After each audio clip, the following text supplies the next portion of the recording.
Welcome to the Tao of Sports podcast with Troy Kirby, covering sports business with over 300 industry leaders from across the globe. Now, here is your host, Troy Kirby. Thank you for listening to the Tao of Sports podcast. I'm Troy Kirby, along with episode 887 of the podcast. Today's guest is Garrett Nolan. Now, he is a independent ticketing professional. I've known him over the years. Last time I had him on was way back. And I want to say 2014, 2015, somewhere around there. We have continued on and, engaged both social media. And then, I got to see him about a year ago when he came up around my area into the Puget Sound and was doing some stuff with lacrosse. He has done a lot of great stuff in the ticketing space. And what I thought was great was that I could have a debate and a conversation with him where we talked and we kind of peeled back the layers of some of the, things. And we don't always have to agree. That's the best thing I can say for Garrett. He's willing to decide that maybe I might have a point or maybe he might have a point, and I have to decide that too. I think in this country we have become so zealot-focused on being absolutely, perfect that I think it's hurt our debate skills, and I don't really think it's helped us pass on knowledge to each other or expertise or anything like that. So sometimes, even though I sound like I must just be absolutely correct on this, I do think about these things, and I think he thinks about these things, and we had a great conversation about this right here in episode 887 of the Tao of Sports. Garrett, thank you very much for coming back on the podcast. I actually looked back. It's been 2015 since the last time we talked. We were at a thing called Ticket Forum. You were, I think, there, but not there. You were part of Bojangles Coliseum. And since then, you've kind of had some wild times in ticketing. Kind of tell me where you've been and, exactly what you've been up to. Yeah, well, thanks, Troy, for having me back. I really appreciate it. And I did the same thing. I was looking back and I was like, oh wow, I was in Charlotte in 2015. So how the time flies. So yes, you are correct. I was at Bojangles Coliseum and Ovens Auditorium, which has now been branded as the Bowplex. So exciting times there. I left in 2016 to open up a property for MGM Resorts in the Washington, D.C. area. It was MGM National Harbor, and I was their first ticket ops manager, got the property open, and was there for about 2.5 years or so. Then, while I was at MGM, Live Nation was our promoter partner. And I ended up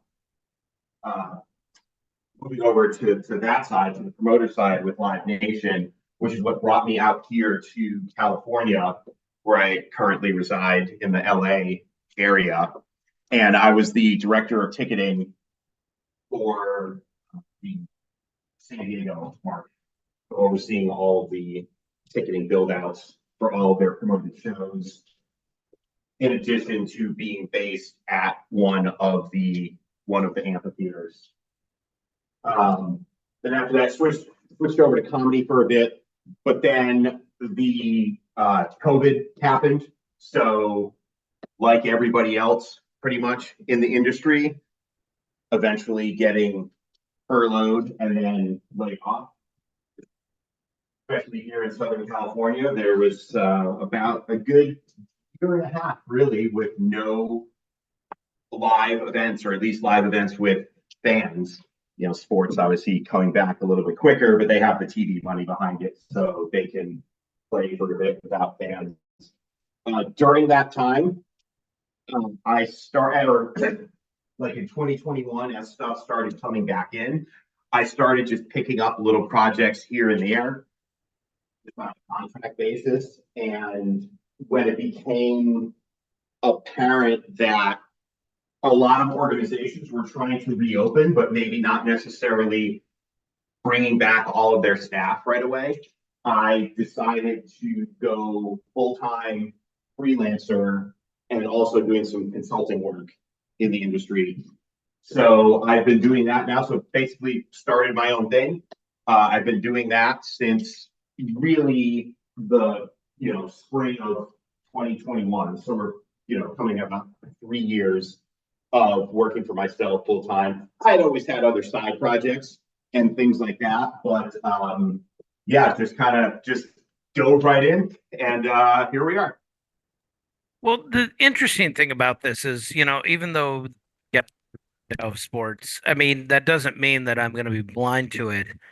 Are sports functions typically the profitable ways that arenas or even venues actually make a lot of their money?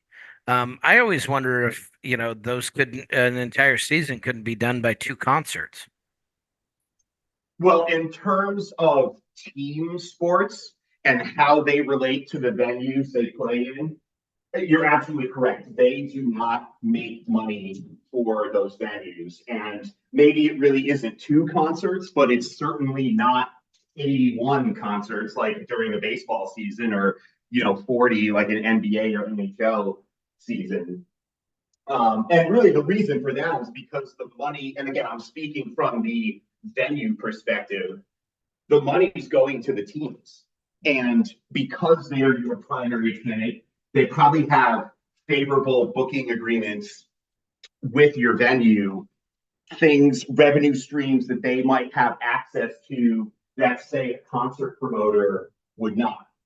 So, yeah, it does. The finances get a little funky when you're talking about a tenant team. Now, there can be other things that, yes, it's sports, but its business model is maybe a little bit more like concerts. Like, for example, we're in the midst of March Madness right now. When the NCAA is coming in with these tournament games, that's probably more like a promoter, a concert promoter venue relationship than it is tenant team relationship. So special events like that, the finances are a little bit better in terms of arenas and venues and things like that. But with tenant teams, it can, like to your point, just doing a few concerts can really make up the, can make or break the budget that they need to cover because they're not making the money with their sports teams. Well, and what I mean by that is more of the ticket side. Now let's look at the other side of it, the sponsorship, somewhat of the premium seating, because you've got to have certain amount of windows that are filled, right? And if you can fill it on a Monday, Tuesday, Wednesday night, I realize some sports love to do the Saturday nights, of course, like anybody, but it does actually mean that there's a reason for a lot of those sponsorships, which the claims are, I'm going to get X amount of eyeballs, X amount of stuff, or the premiums that I bought into a luxury suite box and there's enough stuff going on. Is that necessarily always filled by, even the special events, because of the fact that everybody wants the Friday, Saturday night? They don't necessarily want the crowd that comes in on Monday, Tuesday.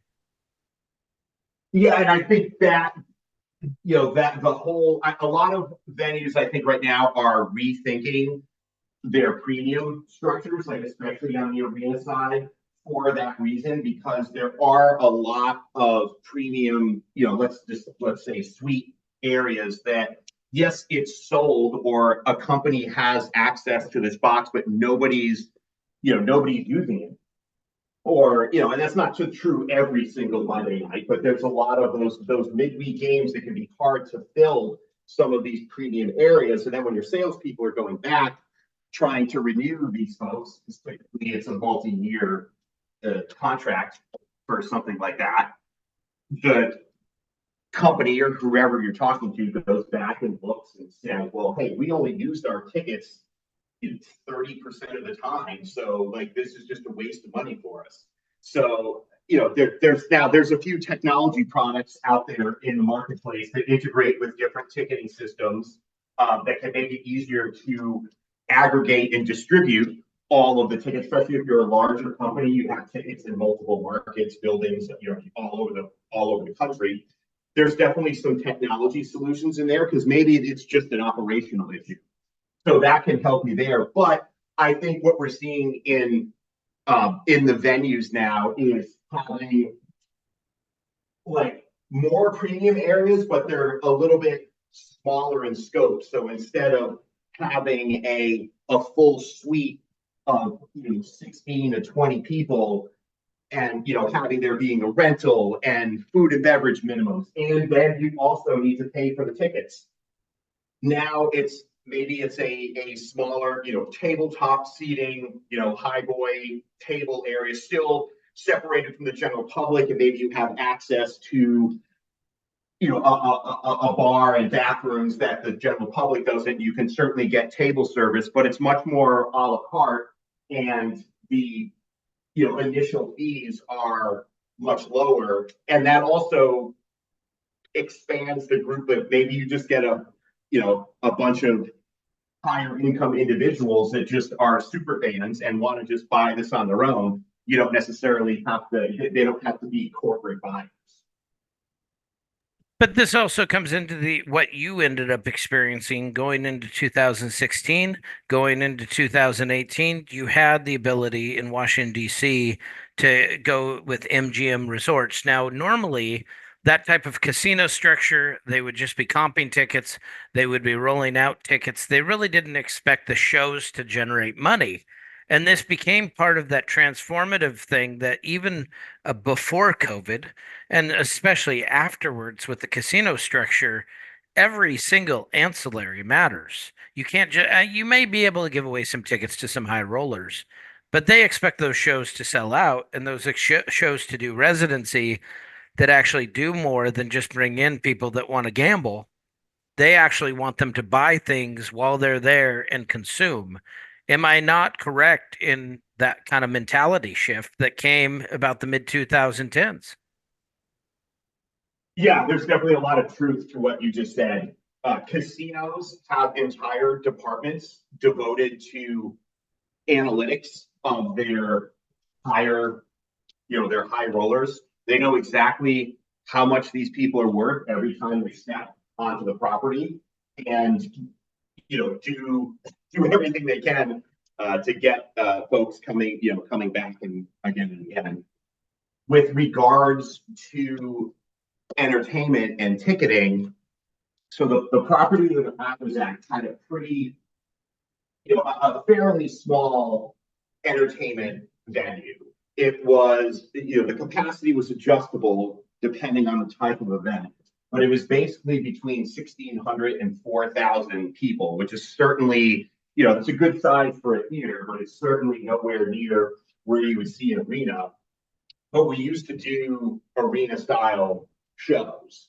I mean, we would have, the Bruno Marses and, Cher and Journey and like these, bigger acts that you would expect to see at a 15,000 seat arena. And we were doing them at our venue.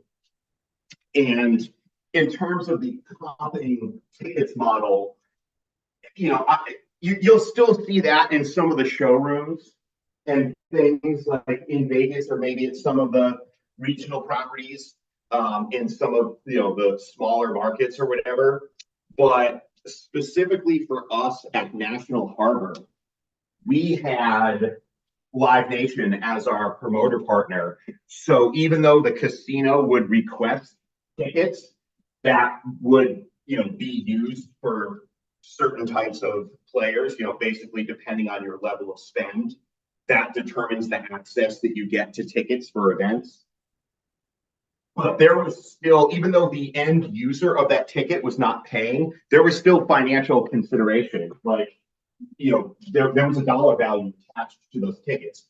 So if the casino wanted to buy, 200 tickets at $100 each, like, and they were $100 tickets, the casino wanted to buy 200 of them, there was still a transfer of funds for $20,000 to cover the value of that. But that's a business expense for the casino because they have determined based on their analytics that these tickets are going to bring in the players that we want to come to the property. And let's face it, that's where the casino is making their money. It's not on necessarily on entertainment, though the entertainment is a catalyst for it. So this is where I have to stop you for a minute.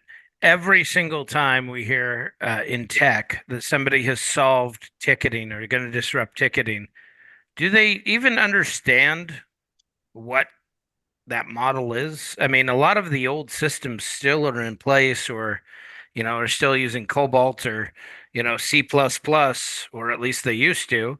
Uh, They don't really seem to understand these folks that try to come in and try to do all these systems uh, exactly what they need to do. And I don't ever actually think that the programmers or software tech folks really like talking to the actual people that do ticketing to understand egress and flow. Yeah, I can understand why people want to break into ticketing or have startups that come to this industry, because any news that you hear about the ticketing industry, especially in the last few years, does seem to be negative, right? It's, we're complaining about Taylor Swift, or we're talking about, different legislators, either state or federal, coming up with different programs to try to change the ticketing industry and regulate things a lot more. And I'm not saying all of those things are bad, but just there seems to be a negative aura around the ticketing industry right now.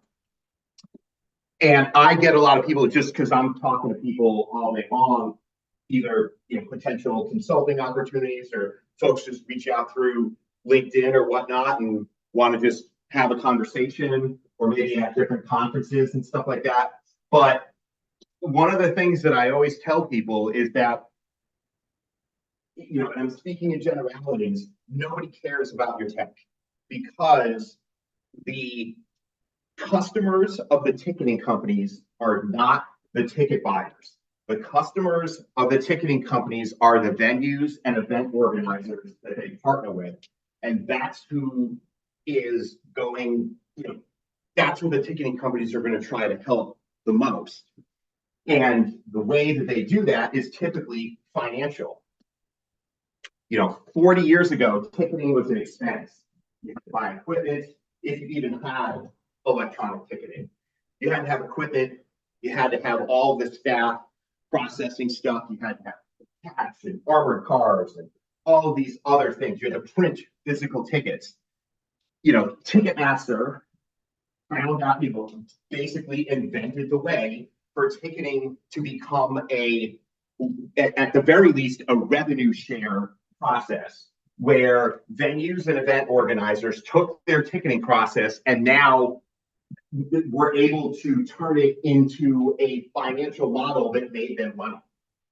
So that's, people talk about tech, and not that it is important, not that you have to keep innovating as things go on. You can't be the same for 40 years. But when push comes to shove, if you're given that choice between one or the other, especially with, artists are getting 100% of the ticket gross nowadays, people need to be able to look at their ticketing system and say, like, how can we make the most, how can we make money on it? Well, AXS thought that they had solved this. You mentioned the venue side of it. They created Outbox, or they did all this stuff, and it went through a lot of iterations until finally, I believe they sold it to AEG, and then that went bankrupt with the Circus Olay in, I think, 2020. I mean, they're just, just because you have a venue doesn't mean you have adoption. And I'm not berating that system or a bunch of others, but it still comes down to the idea that, even Nathan Hubbard used to, suggest he was going to disrupt ticketing. That's great, but that doesn't actually happen.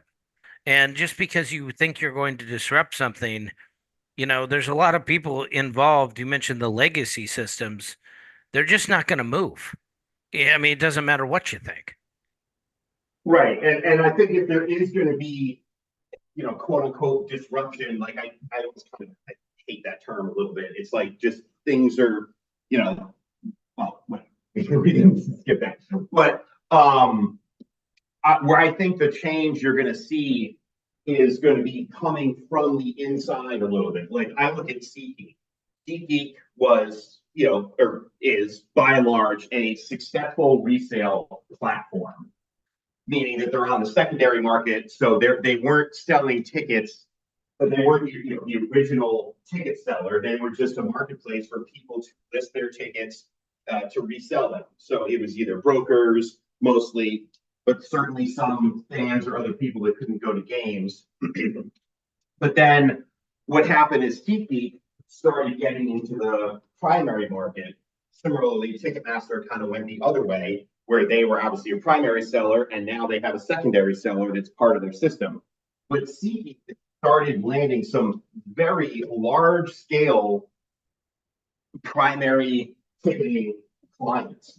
I think they're up to like 6 or 7 NFL stadiums right now. So, I mean, if you would have said, 10 years ago, that, is Ticketmaster going to lose lose 15 to 20% of the market share of NFL stadiums, I'd be like, no, you're crazy. But here in comes SeatGeek, and now I think they're just, I can't remember off the top of my head. I think they just got a new client. Maybe it's the new Tennessee stadium. I don't know. Somebody can fact check that. And they also, SeatGeek had another big win too. I think they got the PGA of America, who does the PGA Championship golf major. I believe that's going to be SeatGeek as well. So, it can be done. I just don't know if it's going to be a completely unknown company from outside the ticketing sphere that's going to do it. Well, there's a lot of misconceptions even about, ticketing in general. You mentioned the primary, but let's talk about the secondary for a minute.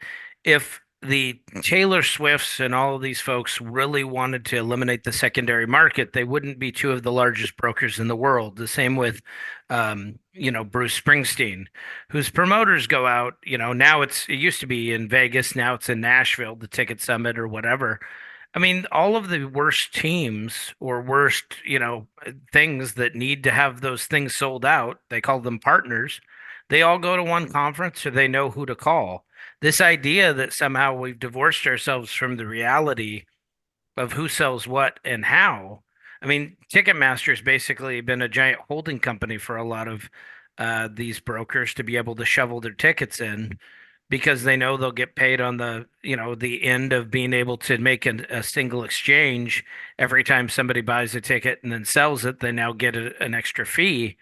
This idea that we just don't know how these brokers get their tickets, or we get this old 1970s model that they essentially stand in line like everybody else with a black card, is not true. They got it way before you even thought that the concert tour was happening.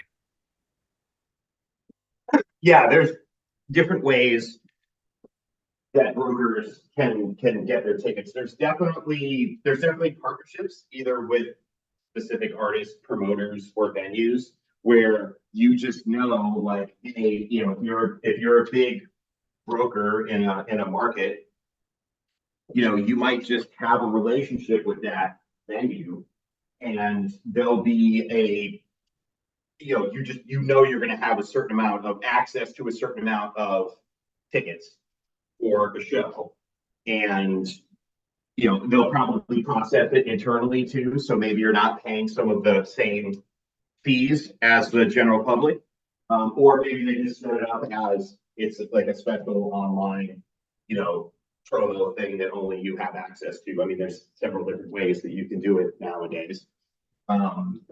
Yeah, that's something that definitely happens. But I would say that those numbers, we're not talking thousands of tickets. Like, that would be, I guess, I don't know what we call a reasonable number, 10 to 20 tickets, maybe a little bit more if it's a bigger venue. Where I think the real issue, and what's starting to get some attention in the media, is the use of bots to basically tilt the scales in your favor, where if Joe fan is sitting in front of their computer Friday morning at 10 a.m.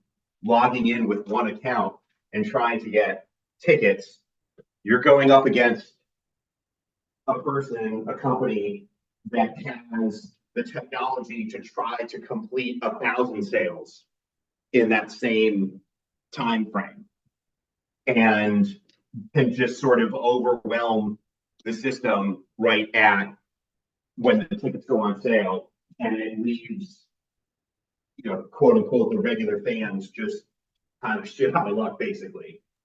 But see, I I've got think to it's put, hold on though, Garrett, I got to push back on that. The Ken Lawson era of bots uh, has not been instituted since probably 2010, 2013, in that area. I mean, it has been an inside game to where they haven't had to use bots for such a long time. Anytime, if you'd like to go, I'll put my dollar down and we can go to Nashville and walk through Ticket Summit together. And I guarantee you, you'll see every single broker that is of a major thing. I mean, DTI controlled the Dells tour back when she was here and even had insurance on her to where all 32 of the major brokers bought and block. And when she hurt herself, about two or three legs from being done with that tour, they actually collected an insurance policy. This idea that they need bots or they need those things, that's not as instituted as it used to be at all, and hasn't been for at least, 10, 15 years. It's a great story for a lot of those folks, but honestly, they've done it on the inside game, and the way that I would prove it to you is look back to what happened when Bruce Springsteen was going to go and play 5 shows in New York City, and the New York Attorney General at the time was going to shut down all the ticket brokers, and all of a sudden his management got involved and said, "Whoa, whoa, whoa, don't do that," because they're holding back their own tickets and then reselling them themselves at a higher profit. sure. And so you're talking directly about the artists then, like flipping their own tickets to aggregators or on the secondary market. And Yeah, yeah, I that think they do definitely. that. They do that all the time. The Phoenix Coyotes NHL staff used to call them partners. And I mean, Levi Blackman and a few of the others that were brokers, great guys. I love Levi, but I mean, those guys would buy blocks of tickets. Those are not, and they're not just a few tickets. We're talking a few thousand, and so they would get them at a really nice premium, and then they'd resell them to snowbirds at the highest games. But the idea that somehow they had to go and wait for things to go on sale with some computerized thing is just not true. I mean, both things can be correct. There definitely are artists and teams that are pushing their tickets directly on the secondary market, no question. I was kind of just speaking, and maybe I misunderstood the original question that was asked. I was just kind of speaking of like the promoter or the broker venue ticketing system relationship. But Well, so I guess what I'm saying is this narrative that's pushed out, and I'm not trying to be argumentative with you. I love you, but at the same time, it's like Taylor Swift acting like she's helpless. Her management company has gone on, and Katy Perry used to do this before her. And they manipulated the market, claimed sellouts that they didn't have, so that they could push those on to the secondary market with an extra premium off of the sale. But they will make it sound as if they have nothing to do with it. That's why Ticketmaster wrings its hands and acts like it can't do anything. She'll allow Ticketmaster to take the hit. But let's be honest. I mean, it's an inside game. This is not. I mean, I just can't sit there and say, "Oh, bots." I mean, that Ken Lawson stuff. I mean, Ken Lawson's a he's not necessarily somebody that anybody really talks to anymore. yeah, again, I mean, a lot to unpack in that statement there. Like I think with Taylor Swift's most recent tour, I think really the mistake that they made was launching everything at the same time, and like Louis Messina has even admitted that publicly. There really wasn't resale, at least on Ticketmaster. They didn't allow resale, and there was very limited resale on the secondary market just throughout the whole tour, which is part of the reason why there were so many tickets at so many exorbitant prices. So I'm not sure if that exactly applies for her last, tour in the U.S. Specifically. But And so then that kind of goes, here's the thing. It's an overreach the same way that if you even look back in your history about 2000, what, 8, the Hannah Montana tour, which started a lot of this garbage, is that, or maybe it's 2006, I don't know, somewhere around that era, yeah, was right. where the moms of the internet first got aware of the secondary market because, they're buying, things for their kids and they're all sold out. I think the thing is with the secondary, which I think is a healthy thing, shows supply and demand. I think when you allow too many things to hit in a metered fashion, you end up destroying the very thing because now people are paying the size of a house to go to 2 tickets, right? They're paying 300, $400 and they're 14. I don't think you're getting them long term with that. I mean, I just don't know that the longevity is because, even if parents pay it, they're only going to pay it once. They're not going to pay it for multiples, even when you come back a year or 2 years later to come back on that tour. Right, and that's definitely, that's always the age-old question, right? You forget about bots or why the prices. It's like, do you want to maximize revenue or do you want to maximize attendance? And sometimes those two things are at odds with each other. You know, with concerts, comedy, basically non-team sports events, there is kind of that uniqueness where it's not something that comes to your city every year, or at least not every day. It's not like a full season. So I think there is some built-in excitement where people are more willing to pay higher sums of money to go and see those events. And honestly, post-COVID, most segments of the live event industry have kind of seen this, where just prices are going up, but so are sales. Now, I mean, the bubble can't last forever. And maybe I'm a little surprised that it's still kind of going here in 2024, but this looks like it's going to be another tremendous year for any live event, promoters and producers. Like it's wild. I think people are still scarred from COVID when you couldn't go out and do anything essentially, in terms of entertainment for, a year and a half here in California. So people are maybe more willing to plunk it down. And then for sports, it's a little bit different, but I think that the relationships with the brokers from a fan's standpoint now, it is, especially in a market here like Los Angeles, where there's two of every kind of team in every league pretty much.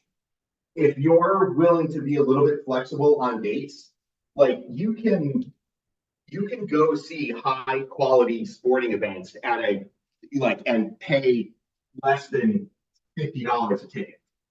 And I'm talking Division I college football, Major League Baseball. Okay, probably not the NFL, but that's sort of its own animal. Basketball, soccer. So it can be the secondary market and all of these brokers that are probably clearly taking a bath on 70% of the regular season games can be beneficial to the general public. So it's not necessarily, oh, brokers have all these tickets and we just end up paying more and more money. That's not always the case. But from the team standpoint, now you got to start looking at price integrity and the it pays to wait model. Is this affecting us long term? But if it gets more butts in seats, like then is that okay? So there's a lot going on. Well, I do think, and here's my argument for the secondary, it tells you what your real price is. Because right now, if I go to a Detroit Tigers game on Tuesday and it's snowing out behind home plate, maybe that ticket needs to be $5, not 400. And the problem is that we have variable pricing or dynamic pricing, but really that pricing only goes up 92% of the time. So they're really not going to take a bath even when they should on those tickets. And for some reason, Major League Baseball likes to play in winter cities in early April, which always shocks me. But at the same time, I mean, that's part of the problem is, the secondary also tells you that your tickets might not be worth anything, and that's where a lot of times, I mean, and you dealt with this even when you were in the comedy club industry. I mean, the comedy club industry hurt itself a long time ago, simply by papering the room 10 times over. Yeah, because comedy club there, the model for so many years was, 2 drink minimum. So that's really where the money is coming in. Now, if you got a headliner touring a comedy club, you should have no problems, selling tickets on, Thursday, Friday, Saturday, Sunday, Monday holiday or something like that. But it's those Tuesday, Wednesdays. Now, is it worth having, maybe somebody that's a local guy, or maybe it's just like a featured act when a headliner comes in, should we or should they be, comping tickets just to get people in the room? Is it even worth, opening up for something like that? And I think what you've seen now, you have to pull New York and Los Angeles and maybe now like Austin, Texas out of this equation, because those are big comedy hotspots, and it's literally people need to go there to like practice. Like the clubs are more of like showcase venues, where comedians call and just be like, "Hey, can I get 20 minutes tonight?" But for like a lot of the like touring clubs and stuff like that, they're just not opening on, sort of the off days, because if you can't have that paid ticket, it's really, it's not worth it, and you're not finding comedians that want to go in and get paid scale necessarily. So yeah, the comedy club industry, I wish I could have spent more time doing it, but because COVID happened. I really only got about a year under my belt working with comedy clubs, and 3 of those months was triaging due to closures because of COVID. So it was all refunds and rescheduling and stuff like that. But I've always said, like, comedy feels like it's 20 years behind music. Well, Just and because, so I want to stop there for a second. That's what gets me is I'm shocked that comedy clubs exist, and I think it does based off of the complacency or maybe the misunderstanding by a lot of comedians. What's the difference between them renting rooms, having a temporary liquor license, paying whatever the little amount of insurance is, but also controlling the merchandise, controlling every other little thing? Doug Stanhope did this for years, as a touring comedian. He'd just buy out a nightclub. And yet you don't really see that from, even the larger comedians. They'll do theaters, but they won't really, hijack a, dance club or something else and just do it all themselves for whatever reason, even though with their podcasts and with everything else, they have everything that could possibly go on in a comedic venue. I mean, what is a comedy club aside from it suggesting that supposedly the ticketing will be in place and that uh, the microphones will work and that they will have a 2 drink minimum and food? yeah, I mean, I just, comedians probably just don't want to do it. They want to be comedians and not necessarily venue operators as well.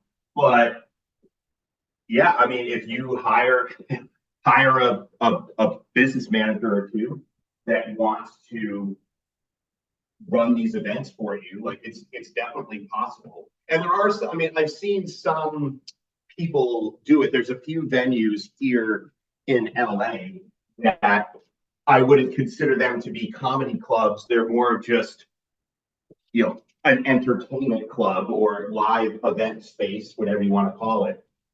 but it can exactly what you said. You can set chairs, and you got to get set the PA and microphone, and go to town. So Maybe now you that know how you're to start that business. so now that you are a hired gun, what is that? What have you experienced aside from Major League Lacrosse that you tried to get me into, and other things? What are the adventures that you've had that are a little outside the norm in ticketing? Well, it was the Premier Lacrosse League. Major League Lacrosse is no longer, I believe. Oh, okay. But you I'm were sorry. there. You I can. didn't know it was major. Is that the one with the guy that used to be a bodybuilder, or is that an old one? Like it was the Latissimos and everything. I remember Yeah, yeah. there, There's one guy that was part of that, right? yeah. There's been several iterations of different lacrosse leagues, but yeah, Premier Lacrosse League is great organization. For those that don't know, it is outdoor lacrosse. So basically, like what you'd see like the NCAA lacrosse. This is very similar to that. As of right now, the league still operates as a touring model where there's 8 franchises, but as opposed to having a home base, a home city for each one of these franchises, the entire league travels to different cities and they play. There's 8 teams in the league, so there'd be 4 games, 2 teams playing in each game equals 8. And they travel around the country to different cities and play all their regular season games there. And then the playoffs are also at neutral sites. They just announced for this year, they actually have, designated certain franchises as a certain city's team, but it's still going to be that touring model. But when the league arrives in that city, all the marketing, or a lot of the marketing is going to be kind of around this, whatever the team is, like the Boston Cannons. So when they go to Boston, that's going to be the main focus. And then the goal is to eventually get to the point where you have separate franchises like in all the other sports, and they can just be based in the other cities. So very, very interesting model. Like having spent the whole summer with them last year, because I was going around and setting up when they had venues, when they were going into venues that didn't have didn't have an existing box office structure in place, or B, allowed the league to use their whatever ticketing they wanted, which was Ticketmaster. I was the one kind of going in and getting all that set up. But Well, yeah, so this comes back to one of my original questions, and this is the fact, do we think that too many people have thought themselves to be beyond what is basic human need and how to react to a ticket? They think everything will just go through an e-ticket, everything will go through this. There has to be no interaction. And does some of that, in your experience, change when you get into a box office and you find out, it's not that they're not prepared for certain things, but they just don't think of the common person who's walking with who they've left their brain at home, as we all do. And they really haven't thought that way. And that's maybe where you come in, is that a lot of these customers, they need that extra helping hand that maybe technology isn't the number one thing on their concern. totally.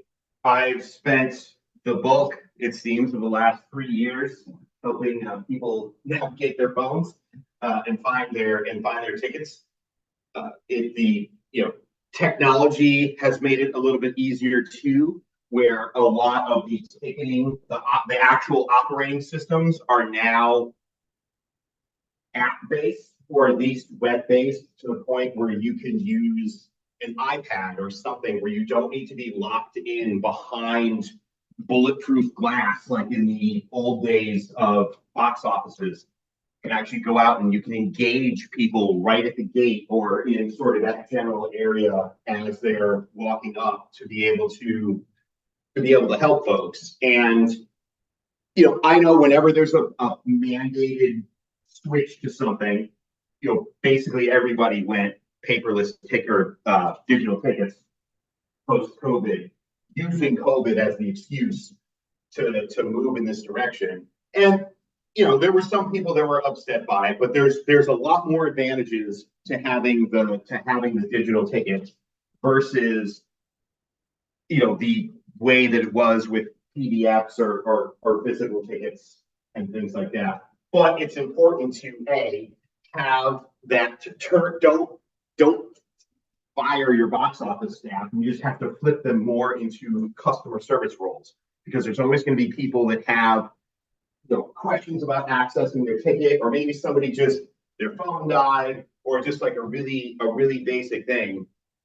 So I think that's a positive. One of the negatives, though, that I've seen sometimes with ticketing, with the digital ticketing, is if there are tickets available to purchase, sometimes that process becomes a bit of like a Rube Goldberg machine, where you have to like scan an app, and then people are trying to fart around on their phone and enter a credit card number. Like, I still think there's value in having your box office staff be able to just process orders, where you can just walk up, talk to a person, hand them a card, and they'll still send the ticket digitally, but at least it's a little more streamlined of a process. Like, not everybody's comfortable buying stuff like on their phone. And even me, like, I don't really want to be standing on my phone trying to enter in my credit card number like around another crowd of people. Like, sometimes it's just easier to have that ticket sales person right there that can help you. Even if the tickets are digital, they can still be texted to your phone or whatnot. You're not getting physically handed one. But I think that's sometimes, with all this technology, as in like venue operators and ticketing people, make things more complicated than they need to be.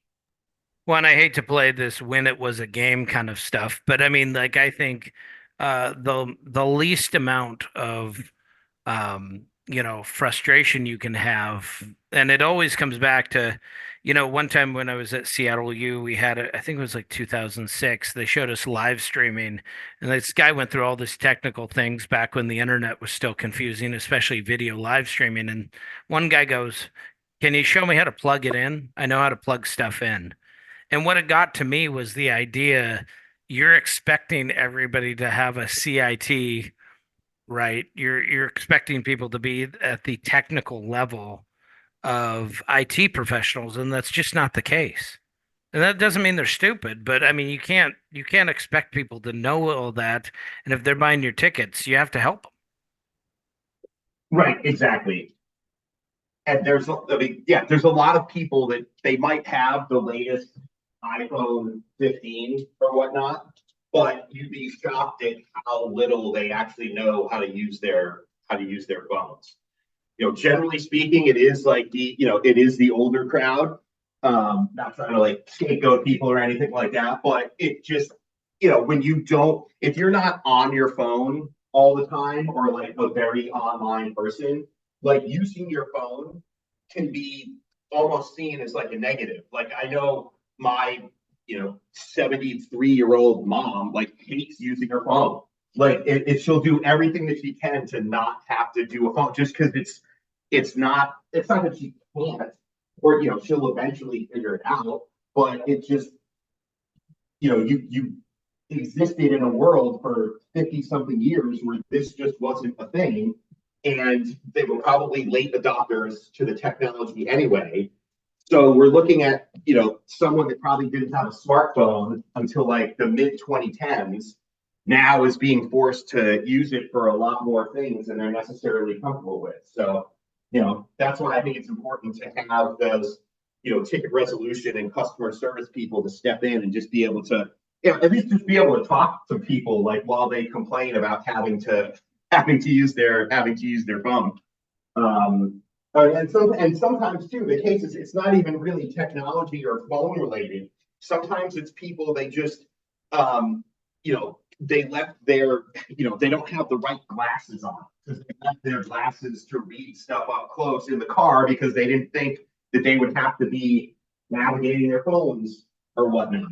So that's actually a shockingly large amount of customer service issues I've dealt with in the last few years, is just being able to like talk people through the phone because they're having a hard time reading it because of their choice of eyeglasses is not correct for the moment.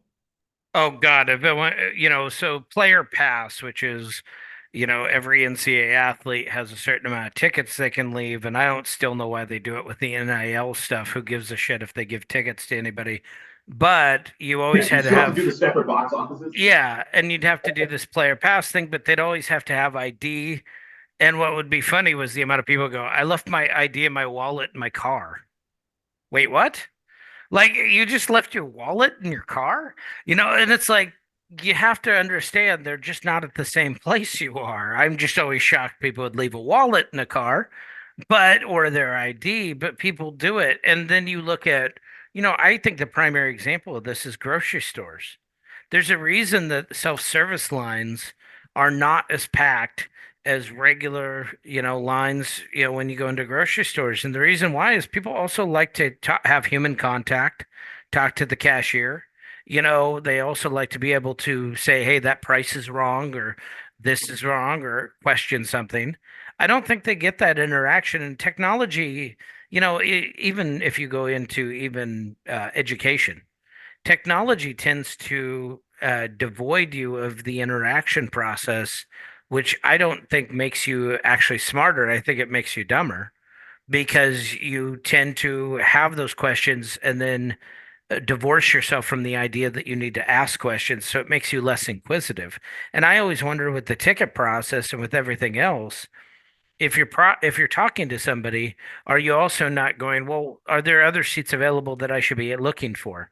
Not just where AI or somebody else, some other computer thing recommends, but then, possibly going, oh, okay, maybe I might want to bump up for $50 to these better seats. Not the ones that it chose for me, but the ones I want. So the Genesis Invitational is a PGA Tour event that comes here to Los Angeles every year, mid-February or so. It's right after the Super Bowl. And I was part of the team with the ticketing and front gate management. For this now, golf tournaments, most of the seats are generally, or most of the tickets are GA or grounds pass. And that was the cheapest ticket. That was the get-in price, basically. But for some of the day, I think for this year, I think it was all of the days, we had excess room in the clubhouse, which essentially a clubhouse ticket was I think it was a $70, like 70 for adults and 35 for kids. Was the upgrade price, and it gets you, you can go into the clubhouse, you have better food, better bathrooms, you have a nice patio where you can see the 18th, the first tee, the 18th green, and the ninth green. So it's a great spot. You're sitting up. It's a beautiful day in LA, sunny skies. You're looking out down the fairway, all the palm trees and stuff like that. And just by what you said, having the customer service people be able to upgrade folks, like just people come up to the window and just they got a question or whatnot, like, hey, we have extra clubhouse tickets available. Would you like to upgrade for X? Da, da, da, da. We sold, I don't know what the exact number is, but we sold tens of thousands of dollars over the course of the week just by asking a question. Or, and then there would be times where people just came up and asked us too. We'd be like, yes, of course you can do that. Da, da, da. If it was just online, like, not that people couldn't do it online or anything like that, but especially with like the demo of the people coming to this tournament, that's found money. Like they were paying us anyway to be there, and we generated tens of thousands of dollars in extra ticket revenue.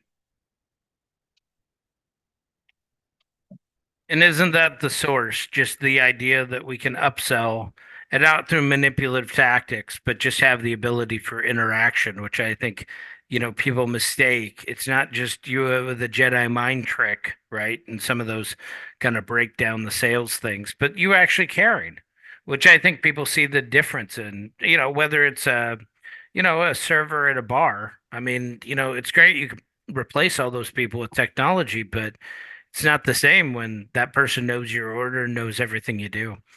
Garrett, thank you very much for coming on the podcast. Always good and enjoy having you on. Thank you for coming on again. Yeah, absolutely, Troy. Thank you. I appreciate it. Thank you for listening to the Tao of Sports podcast, focusing on the world of sports business. Download our free iPhone, iPad app in the iTunes App Store, an Android app available in Amazon to listen to the entire archive.